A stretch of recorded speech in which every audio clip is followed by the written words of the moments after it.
Well, welcome back everybody. Today, we're gonna get started on this thing. If you watched the last video, you saw me unloading off the trailer. It has been sitting here in the garage for a few days now and I have done nothing with it. So the way it sits now is the way it was when I got it home. Now, as you guys could tell in the video so far, this one is not in very good shape. Pulled it out of a guy's yard. Perfect case of it ran when parked. Don't know how long ago that was, but judging by the flat tires and the moss growing on it, I don't think it's been used very much. I'm not too sure what I'm gonna do with it yet. I mean, you know, anybody who works on these old tractors, you buy them when you don't even need them, but I don't know. I figured I'm gonna see about trying to get this one running. Again, he said it did run, who knows? I don't know, we're gonna find out though. But if I do get it running, I don't know what I'm gonna do with it. It seems to be all there for the most part. It's really not missing too much. I mean, obviously besides the deck, but we'll get into more of this stuff later. But hell, it's even still got the fuel tank hold down and all that good stuff. The battery hold downs are still there. I mean, I think for the most part, it's all original. Now, for the sake of the video, I did already do one thing. If we get in there on the serial number, I don't know if you guys will be able to make that out. I can barely read it here, but I looked it up in the database, and according to the serial number, this is a 1977 B100 8-speed. So you figure, what would that be if it's a 77? 44 years old. So really not too bad considering as old as it is. So I don't know, I think we're gonna do a little quick walk around. I'll show you guys the problems that I've discovered so far with it. Mostly minor stuff, I think they are, but I figured we'll just go through and kind of make a list of stuff that will have to be addressed. Now, I did just mention in the other clip, the fuel tank hold down still there, which is a good thing, but this is not the right fuel tank. This is something somebody stuck on it to get it running, but I'm gonna definitely source out an original tank for it because that's just gonna drive me nuts. Other problem, there's no battery in it. So we'll have to be taking care of that. Dig through the acorns and leaves and sticks. The metal's all there. I'm not too sure what batteries these run. They might actually be smaller than the U1s that the other Wheelhorses take, so I'll check into that. For now, I'll just hook my jump box up to it and we'll get it turning over that way. Other problems, like always, got flat tires.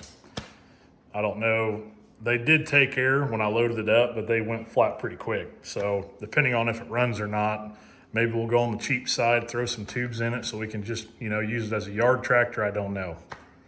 And probably the most serious problem I found so far, if you guys can see that, this tire is nice and straight. That one, not so much. So I'm gonna do some digging to figure out what's going on there. I don't know if it's just crappy tie rods that somebody put on it or if it's a bigger issue. But we'll definitely have to figure that out because I can barely push it the way it is now, and I know there's no way I'll be able to ride it like that. Air cleaner assembly, gone. So we'll have to figure something out on that as well. These aftermarket headlights, I do think they kind of look cool. It kind of makes the tractor, you know, it dates it, makes it look like it's an older unit. But I'm not too sure what they got going on here with the wiring. Yeah, we got two wires. I'm not too sure. So we'll have to figure that out as well. And of course, it's gonna need a seat. I think that's the original seat pan. So, I mean, you could definitely use it the way it is now, but if I ever decide to do anything, you know, make it nice, it's definitely gonna get a new seat. But all things considered, I know it's got some little problems here and there, but for being 44 years old, I'm pretty impressed with it. I mean, I know some people that are not quite that old yet and they're in worse shape than this thing. So, and just being up front with you guys, I did buy this off Marketplace and I paid a whopping $40 for it.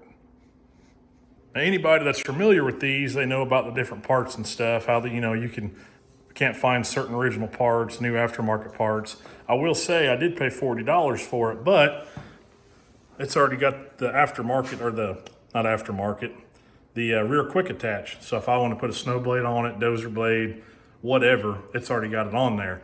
Now I've bought a few of those used. They're usually going 20 to 30 some dollars, and I think you can buy them new for around 50 bucks. But either way, that's free parts right there. Now I know what you guys are thinking. $40 for this pristine, all original tractor. Surely the deal couldn't be any better than that. Well, on top of this nice piece, I got this mower deck with it. Now, as you can tell, it's it's got some ventilation going on there. But on top of its scrap value, it's got about 5 of these pretty decent OE style rollers. Again, anybody that knows anything about these knows that you can't get this style anymore. The only thing you can find aftermarket are the cheaper web plastic ones. So you get 5 of these, hell, that's not bad at all. Now normally it'd probably be worth it to go through and check these spindles out to see if they're any good. But judging by the condition of this deck, they're just not even worth it. So what I'll probably end up doing with this, stripping off the wheels, anything on it that's worth a damn. And actually, even this side chute, this is the first one I've actually seen in person. I don't know why, they seem to disappear over the years. So that might actually be worth hanging on to. The rest of this is gonna get scrapped. Well, all right, guys, let's see if we can't get this old Kohler fired up, brought to life. Now, the first thing you should do, and this is common knowledge, make sure there's oil in it. I don't really see any signs of it leaking, so that either means it's full of oil or it's already leaked it all out. Now, I'm not gonna lie, I had to look up in the owner's manual to figure out how in the hell you check the oil on this thing because it doesn't have the old standard dipstick sticking up. But if I understood it right, this little plug here has actually got a dipstick on the bottom of it. So, let's see if we can get this knocked loose.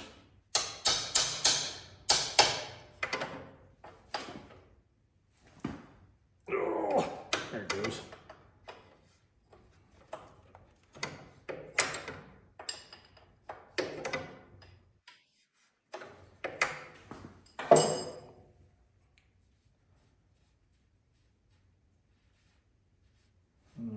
Now, is there a dipstick on it? There it is. Looky there. I had no idea. Now, I don't know about you guys, but that looks like it's a little bit low. There's the top of the crosshatch there. So let's put a little bit of oil in this thing just to play it safe. I hesitate to even tell you guys what oil I'm gonna put in this because the argument of what oil to use is just ridiculous. But I'm gonna put some 1540 in it, not because it's the right oil to use, but because it's what I've got. And if this thing ends up being a good engine, I'm gonna change it anyway and put the right stuff in it. So we're just gonna put some in there so it's safe to run for a little bit. All right, guys, I've upgraded my funnel here. See if we can't speed this up a little bit.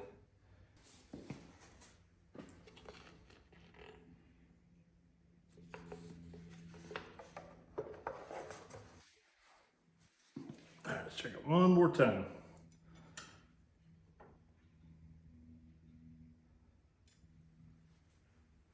There we go. Look at that, right on the money.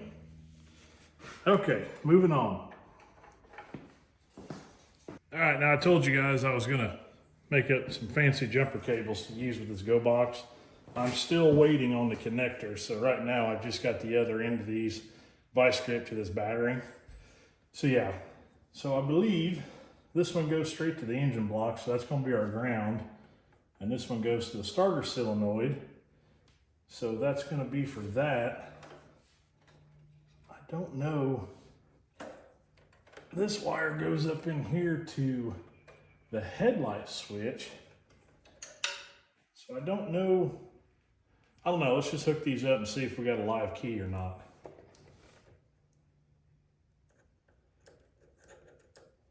Everybody watch for smoke and flames.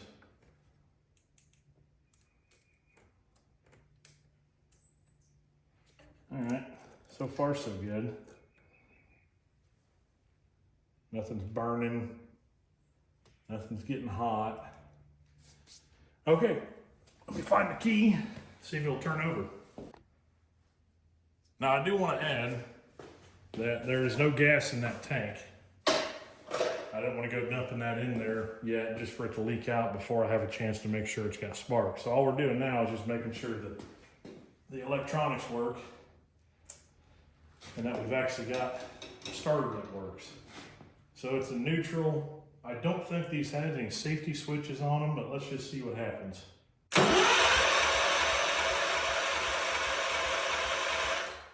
Well, that's a good sign. See if we got spark. So what I got here is just one of these little cheap inline spark testers. They seem to work pretty good. A little bit easier to see than arcing it on something metal. Well, it's getting loose. Pinch that down a little bit. There we go. All right, let's see if we got spark or not. Here we go.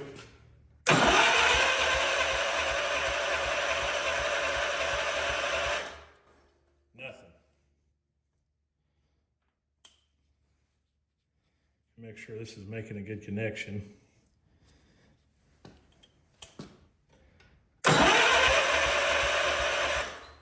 Nope. All right. Let's see if we can figure out where we're losing spark at. Okay, so this older Kohler has got a point style ignition system. Now I won't pretend to be an expert on this, so don't chew me out in the comments if I say some stuff wrong. But I do know that you need to have battery voltage to the coil with the key switch on. So we're gonna check that real quick before we start digging in. I'm sure it's gonna end with me pulling the points and cleaning them because I'm sure that's the problem. But for the sake of the video, let's just check a few things. So right now we got nothing.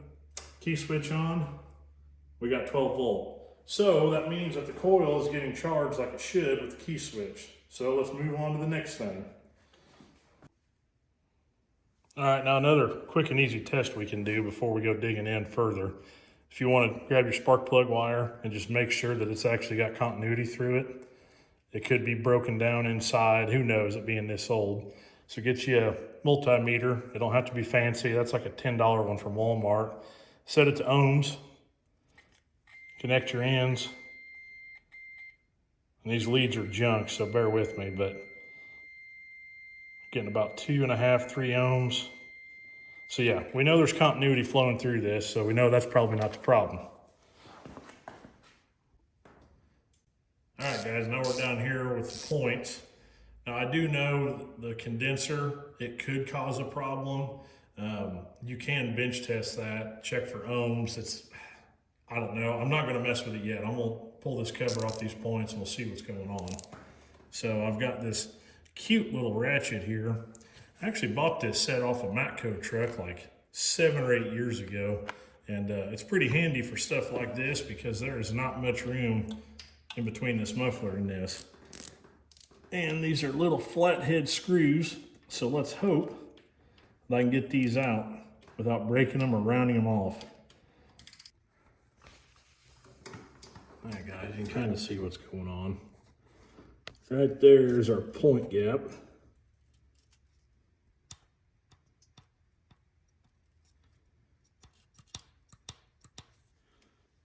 That gap looks a little too big in my opinion, but we'll see. They really don't look that dirty. I'm gonna try to clean them up anyway and see if that helps. All right, guys, before I go change anything, I want to show you something. This might be the problem, I don't know, but according to the Kohler manual, the gap on this should be, the air gap should be 20 thou. So what I've got here is 23 thou, and you can see that it's sliding in the gap very easily. I don't know, let's see how big we can fit in there. Let's see what 26 thou. Yeah, even 26 thou is still sliding in easy. So that might just be our problem. I am gonna go ahead and clean them up. I run some sandpaper through there and then we'll adjust that gap, get it back to where it should be. All right, guys, I just got some emery cloth here. Don't want to take too much material off. Just kind of get it down to a new finish. All right, I found in my toolbox another set of feeler gauges, and I've actually got one for 20 thou. So we're gonna back this flathead screw off here and hopefully not round it off. Oh shit, there it goes.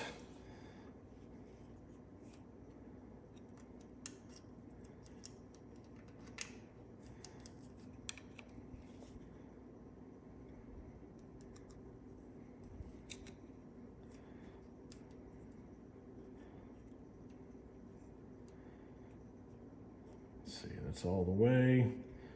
Feeler gauge is in there. Snug it back down.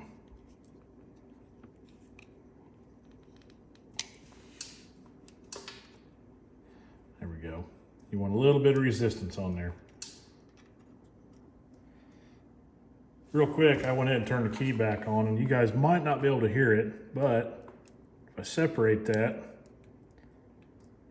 I can hear it sparking, and I can actually see it arcing on the tip of my screwdriver. So hopefully that fixed the problem. Let's throw the wire back on and see what we got now. All right, guys, I got you hooked back up there. Let's see what we get now.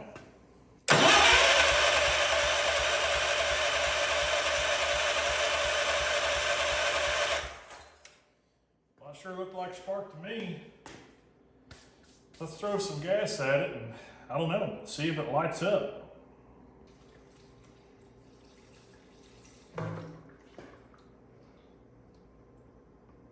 Well, is it pouring out yet? Well, nothing yet. Let's put a little bit more in there.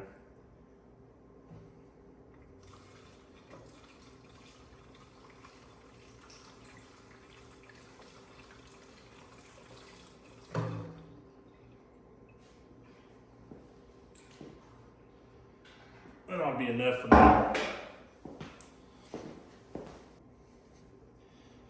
Okay, we know we got spark.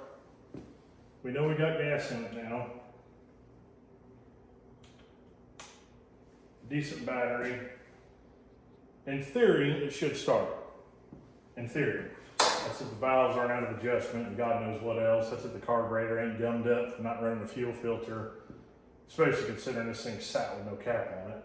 But, let's see what happens. It's probably gonna crank over for a minute anyway, because I'm sure that carb is bone dry, and it's gonna have to get filled back up. So let's see what happens.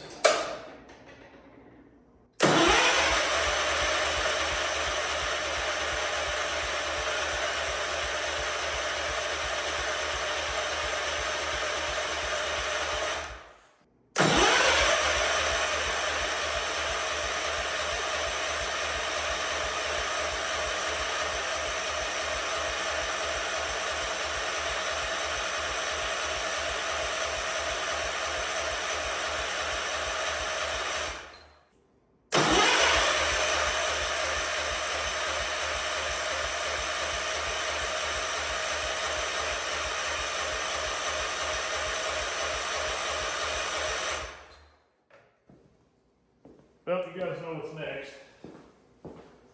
I'm gonna give it a little snort of ether. Let's see if it hits on that. Maybe get it idling up high enough it'll actually prime.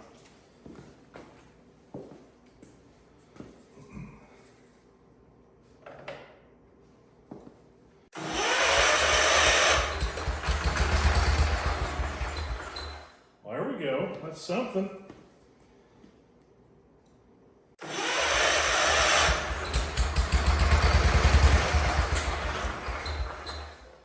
All right, so that tells us at least that we know we're getting a good spark, and for the most part, the valves are probably good. So the only thing we gotta worry about now is fuel. So I'm gonna see if I can keep bottle feeding it enough for it to pick up some fuel, and if not, we're gonna probably end up pulling that carb off. So let's keep trying.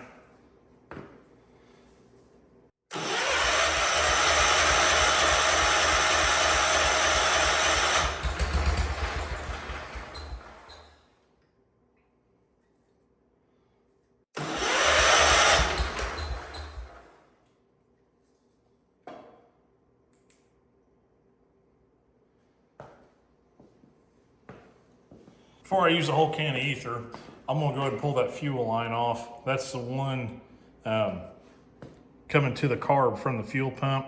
I'm gonna pop that off there and make sure we've got fuel flowing.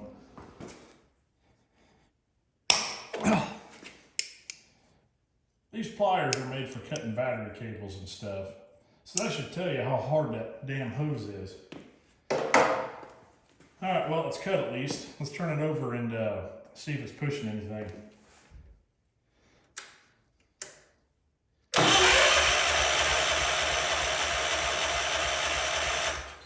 Nothing. All right, so it's pretty clear we're not getting fuel. So either there's no fuel getting to the pump or the pump didn't work. So we're gonna do the same thing on the other side. Check out the supply going to the pump and see if there's any fuel flowing there. Well, luckily this hose looks like it's been replaced in the last, I don't know, 10 or 15 years.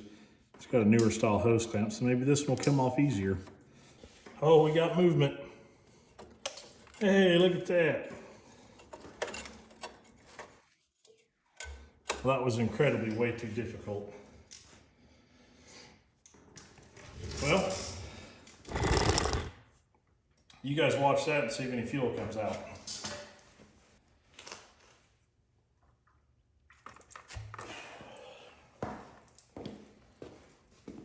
Well, we got some fuel moving.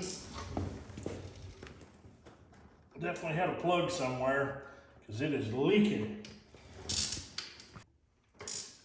Well, since we know now that we can get fuel out of this, I know which way to turn the petcock. We're gonna hook that line back up to the pump and then start the process over again, and then that way we can rule out if it's a bad fuel pump or not. So, let's get her done.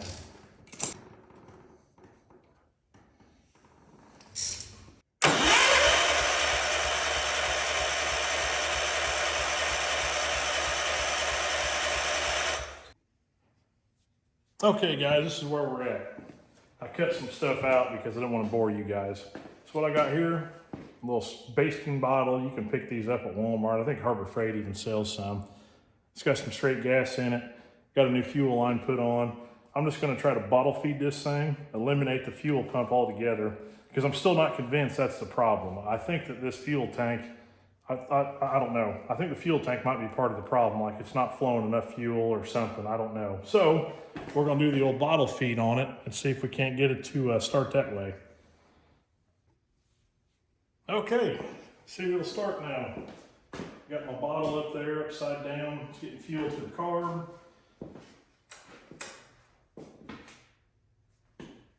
Let's see what it'll do.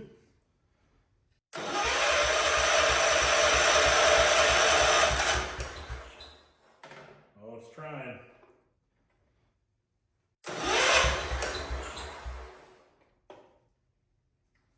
A little bit more choke maybe.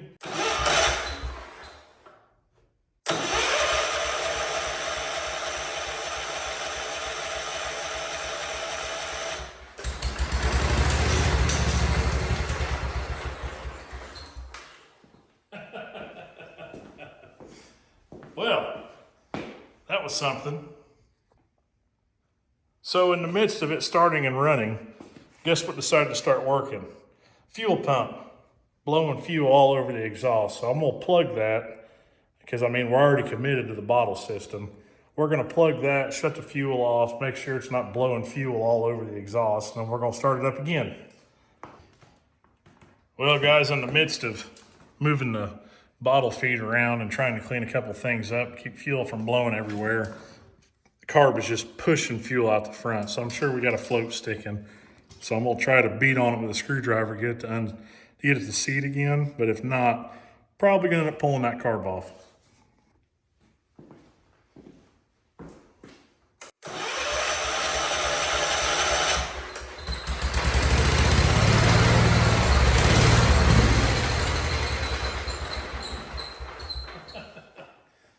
All right, that's as good as we're gonna get it for now.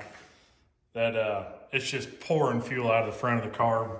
I bottle fed it one more time. It was pouring out faster than I was putting it in, so. But hey, it runs on gas. And the bad thing is, Hell, the jets might actually be cleaning the car, but we got to pull it apart anyway because of the needle and seat. So, all right, I guess let's get started on that.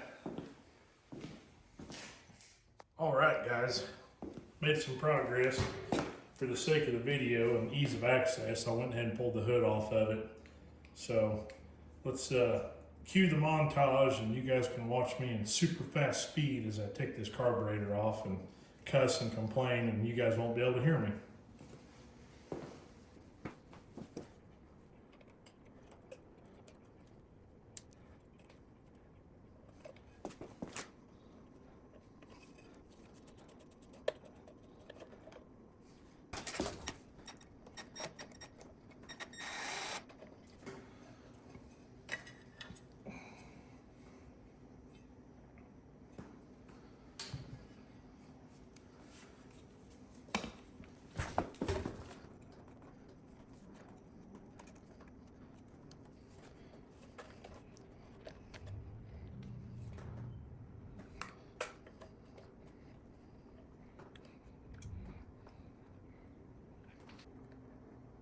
Of course, I tore the gasket.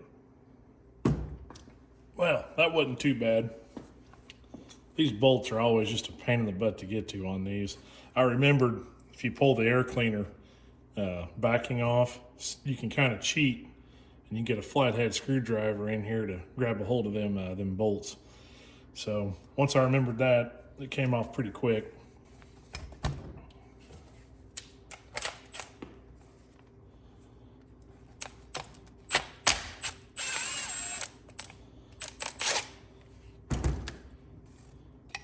Whoa. Yeah, not terrible. I've definitely seen a lot worse. Definitely some gunk in there.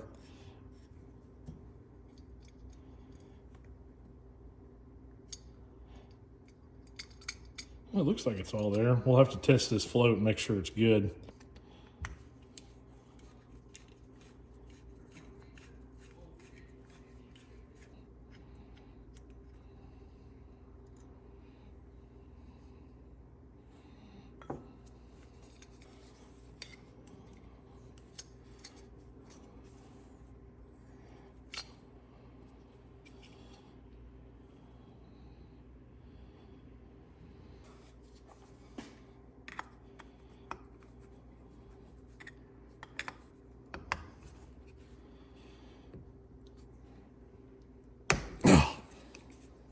Thank God.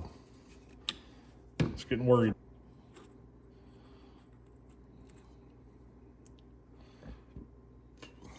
Well, that one actually, no blockage.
All right, let's get this thing put in the parts cleaner.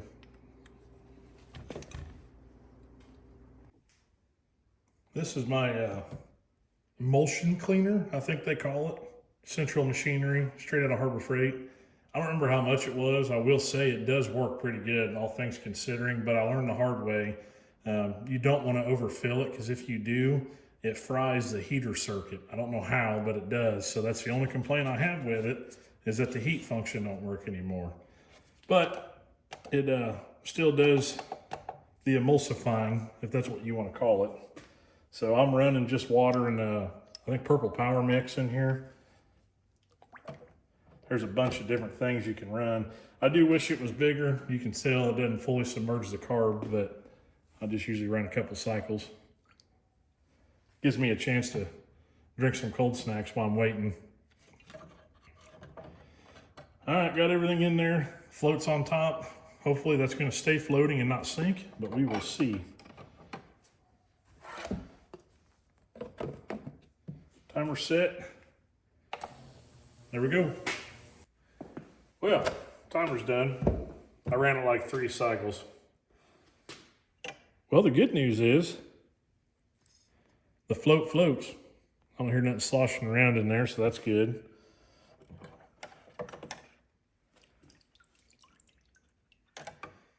See how this turned out. Not terrible. That's old gasket material there. I got to get off of it. Yeah, it's actually all one color. It's red.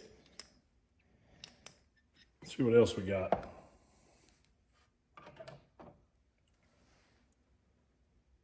Basket of goodies.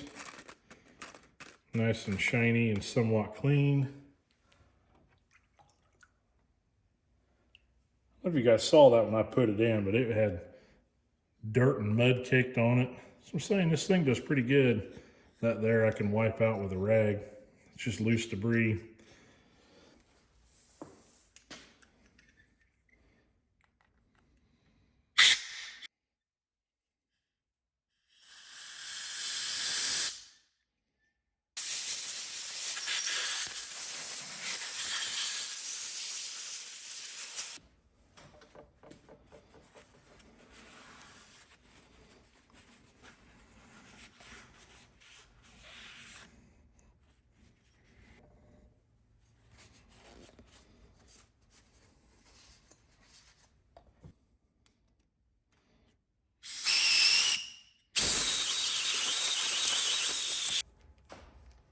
Well guys, magic of YouTube, it's only been a couple minutes since you last saw me, but in all reality, it's been a couple days.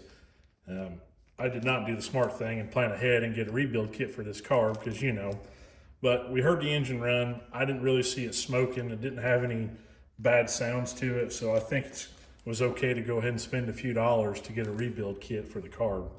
So got on the old Amazon, went with the cheapest one I could find. I'm sure I'll regret that later.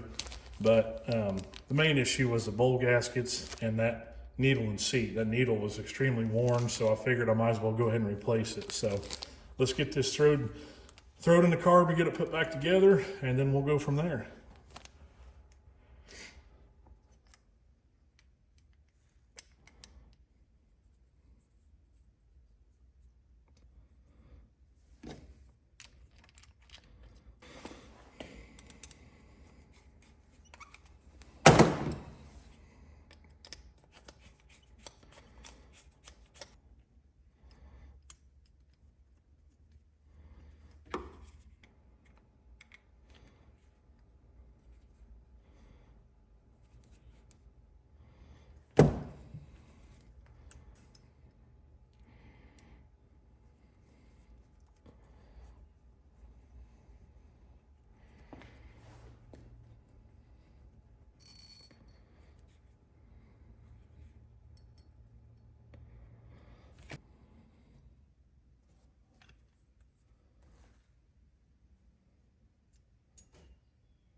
All right, guys, got the old gasket cleaned off, cleaned the front of the carb off.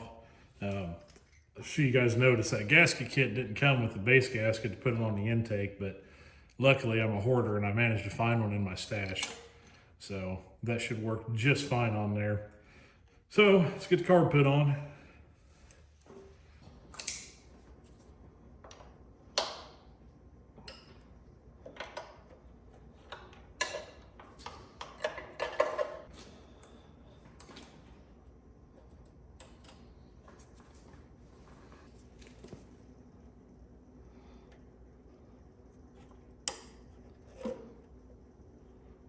All right, got the carb put completely back on, everything hooked back up.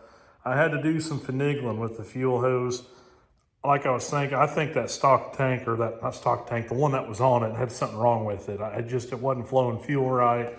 And the fuel line that was on it was old and hard. I couldn't get it to seal up on a filter. So I went ahead, that line that I cut going from the fuel pump, that line right in there, that one going from the pump to the carb, I replaced, put new hose on it.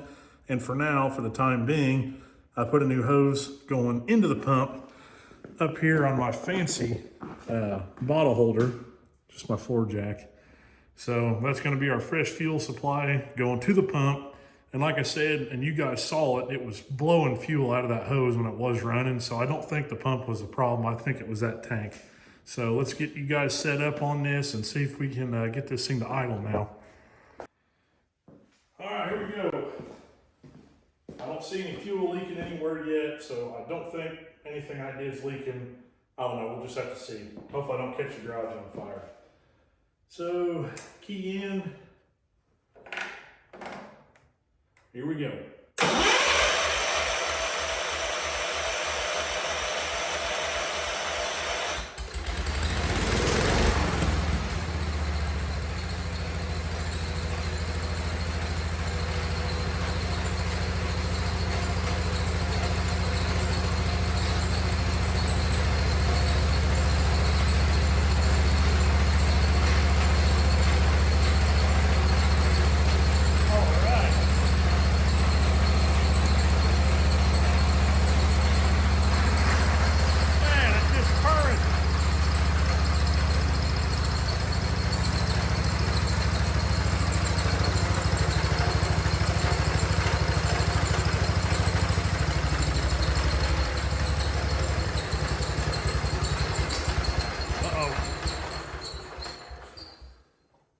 I'm gonna do a little tuning on that car, but yeah, guys, look at that. Thing's idling. Man, that's awesome. So again, that tells us that the fuel pump's working, because I know it's gravity feeding now, but the carb's like 6 inches above the pump. So I don't think there's any way even gravity feed it would make it. So pump's working. Yeah, that's awesome. That's I'm going to tune that carb a little bit. I really don't want to spend too much time tuning it until I get an air filter for it, because it's not going to be, you know what I mean? As soon as I put a filter on, it's going to change the mixture. So, well, right on.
Well, I don't think we can argue with that, guys.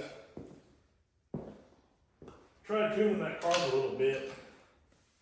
I think it was idling slightly better. I was able to shut the choke all the way off in here. And I think it sounds good. It wasn't smoking none. Making a hell of a racket over here on the belt drive because the belt's not exactly, it's not routed properly right now. So that's making a hell of a racket. But okay, change of plans. Now I've got my pressure washer holding the fuel tank. This front end being so out of whack, there's no way that I'm gonna be able to ride this thing. I wanted to show you guys, that if it does work, we'd take it for a spin around the yard, but I can't. That's going to get fixed before I can even try to ride it. I can't even push it around the garage. So what I've done instead, just got my floor jack, the former fuel tank holder. I got the back end jacked up. We're gonna start it and put it in a couple of gears and make sure high and low range is working. And yeah. Well, everything looks like it's in there, right? But let's try this again. I'm wondering if the clutch was just a little hung up.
Well, there we go, guys. I don't know, had a lot of fun with this one. Let's break down what we did. Found this 40-some-year-old tractor, been sitting for God knows how long. Guy told me that it ran when it was parked. Well, it very well could have, but in the time it's been sitting, we figured out that the ignition system wasn't working. Traced it down, figured out that it was the bad points. Cleaned those, set the gap on it, found out we had spark, and then we had the fuel issue with the float sticking, or the needle in the seat sticking. So again, that's something that could have happened from it sitting, but who knows? You guys know what it's like when you sell something or you buy something. People's trying to get rid of it, they don't really care, and I don't know. But, so here's what I'm at with it. It's gonna need some front end work in order to use the tractor. And I kind of want your guys' opinion on what we should do with it. I can go either way with it.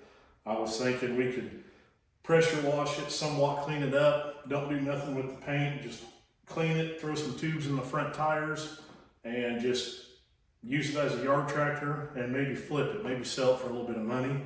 I don't imagine in the shape it's in, even if I clean it up and get it to where it's reliable, I don't think I'm going to get any more than a couple $100 for it. The market's kind of low on them right now. The other option, if you guys want me to, and again, I want your opinion, we can kind of do a poor man restoration on it. I've got access to a sandblaster, I've got a paint gun. We can go through and completely strip this thing down to the frame, not get too crazy with it, but clean off all the old rusted metal and do a cheap paint job on it. Put some new tires on the front. And if we go that route, I've also got a brand new, you guys saw the deck that came with it. I've got a brand new 42-inch deck. I'm sorry, not brand new, freshly restored 42-inch deck that we could throw on it. So, I don't know, you guys tell me in the comments what you think. As of right now, I've got about $50 invested in it and about, oh hell, I don't know. If you took this to a shop, you probably have 2 hours labor in it. So, yeah, I don't know. You guys put down in the comments what you think, and I don't know. We'll go from there. You guys have a good one.